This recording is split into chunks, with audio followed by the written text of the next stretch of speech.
হরে কৃষ্ণ। সকল ভগবৎ শ্রোতা ভক্তবৃন্দকে জানাই আমি রাখি আমার তরফ থেকে অজস্র প্রণাম। যারা যারা নিয়মিত আমার গীতা শোনেন তাদেরকে তো অসংখ্য ধন্যবাদ জানাচ্ছি আমার পাশে থাকার জন্য। আর যারা চ্যানেলে নতুন আছেন অবশ্যই চ্যানেলটিকে সাবস্ক্রাইব করবেন, প্রতিদিন গীতার আসরে সন্ধ্যাবেলায় চলে আসবেন।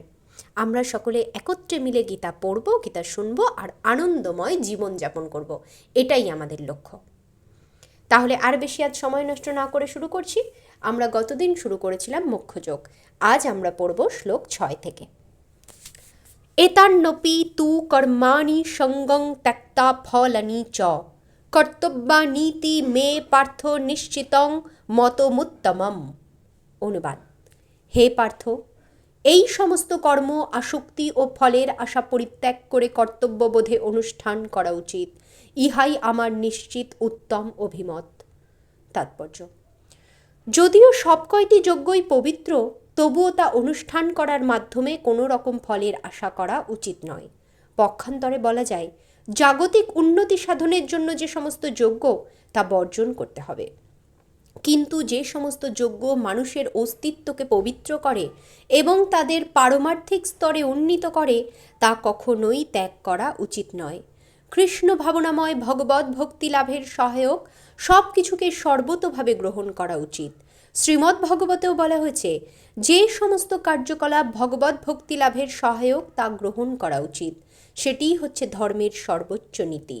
ভগবত ভক্তি সাধনের সহায়ক যে কোনো রকমের কার্য, যজ্ঞ বা দান ভগবত ভক্তের গ্রহণ করা উচিত। শ্লোক 7।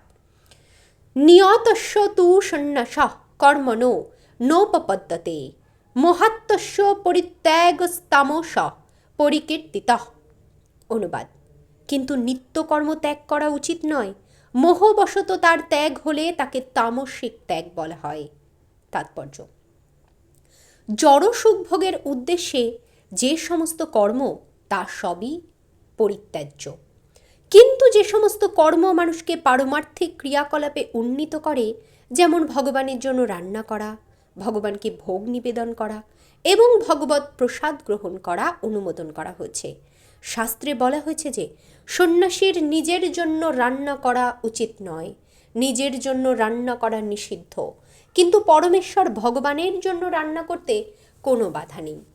তেমনি শিষ্যকে কৃষ্ণ ভাবনামৃত লাভের পথে এগিয়ে যেতে সাহায্য করবার জন্য সন্ন্যাসী বিবাহযোগ্য অনুষ্ঠান করতে পারেন। এই সমস্ত কর্মগুলিকে যদি কেউ পরিত্যাগ করে তাহলে বুঝতে হবে যে সে তমগুণে কর্ম করছে। শ্লোক 8। দুঃখ মিত্যেব যৎ কর্ম কায় ক্লেশ ভয়ত্যজেত সকৃত্তা রাজসং ত্যাগং নৈব ত্যাগ ফলং লভেত। অনুবাদ: যিনি নিত্যকর্মকে দুঃখজনক বলে মনে করে দৈহিক ক্লেশের ভয় ত্যাগ করেন, তিনি অবশ্যই সেই রাজসিক ত্যাগ করে ত্যাগের ফল লাভ করেন না।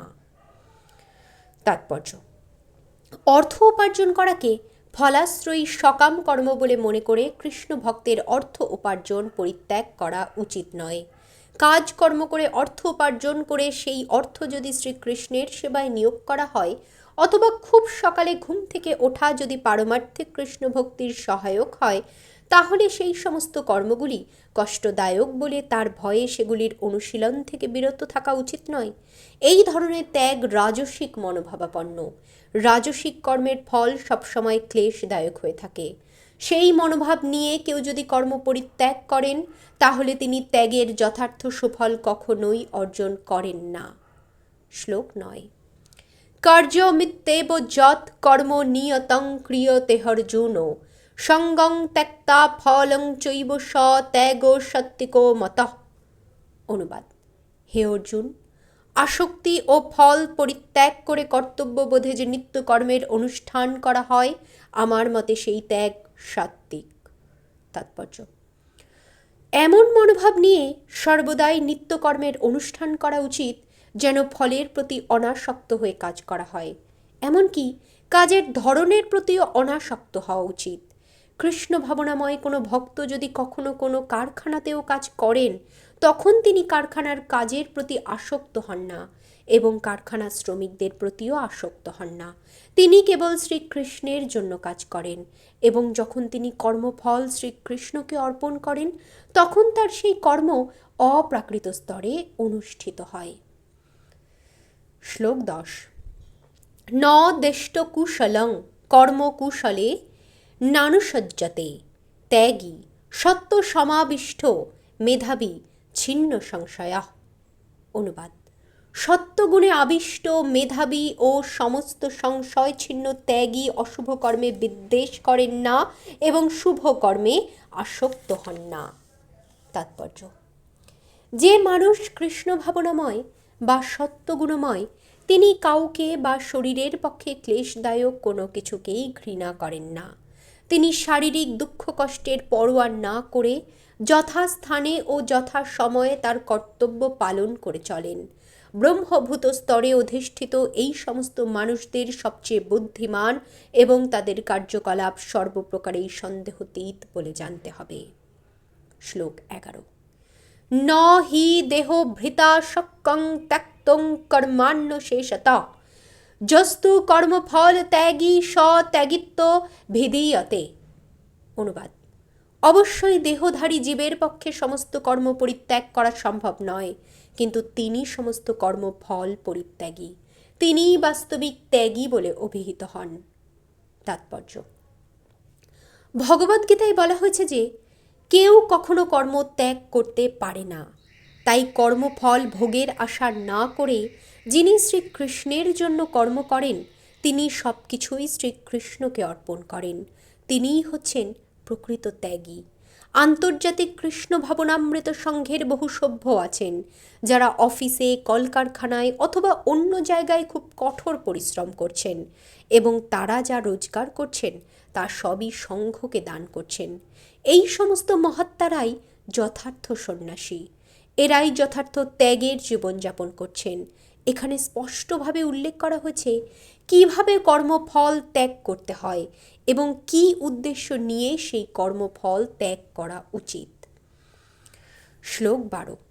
অনিষ্ট মিষ্টং মিশ্রং চ ত্রিবিধং কর্মণঃ ফলম ভবত্যাগীনং প্রত্যো ন তু সন্ন্যাসীনং কচ্চিৎ। অনুবাদ: যারা কর্মফল ত্যাগ করেননি তাদের পরলোকে অনিষ্ট, ইষ্ট ও মিশ্র এই 3 প্রকার কর্মফল ভোগ হয়, কিন্তু সন্ন্যাসীদের কখনো ফল ভোগ করতে হয় না। তাৎপর্য: শ্রীকৃষ্ণের সঙ্গে তার সম্পর্কের কথা অবগত হয়ে যে মানুষ কৃষ্ণ ভাবনাময় কর্ম করছেন তিনি সর্বদাই মুক্ত। তাই তাকে মৃত্যুর পরে তার কর্মফল স্বরূপ সুখ বা দুঃখ কিছুই ভোগ করতে হয় না। শ্লোক 13।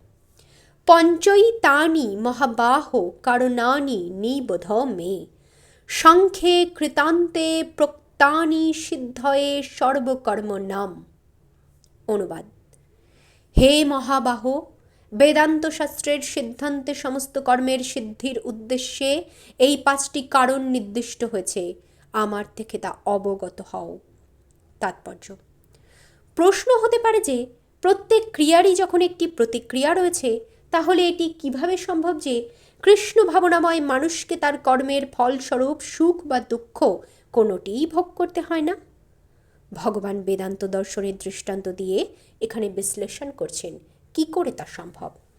তিনি বলেছেন যে সমস্ত কার্যের পেছনে 5টি কারণ আছে এবং সমস্ত কার্যের সাফল্যের পেছনেও এই 5টি কারণ আছে বলে বিবেচনা করতে হবে।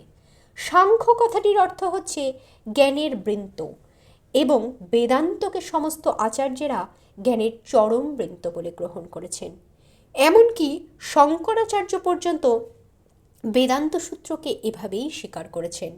তাই এই সমস্ত শাস্ত্রের গুরুত্ব ও প্রামাণিকতা যথাযথভাবে আলোচনা করা উচিত।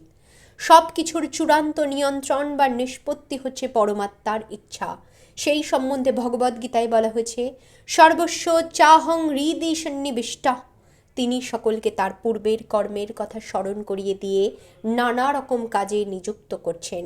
অন্তর্যামী রূপে তিনি যে নির্দেশ দেন সেই নির্দেশ অনুসারে কৃষ্ণ ভাবনাময় কর্ম করলে এই জন্মে বা পরজন্মে কোনো কর্মফল উৎপাদন করে না।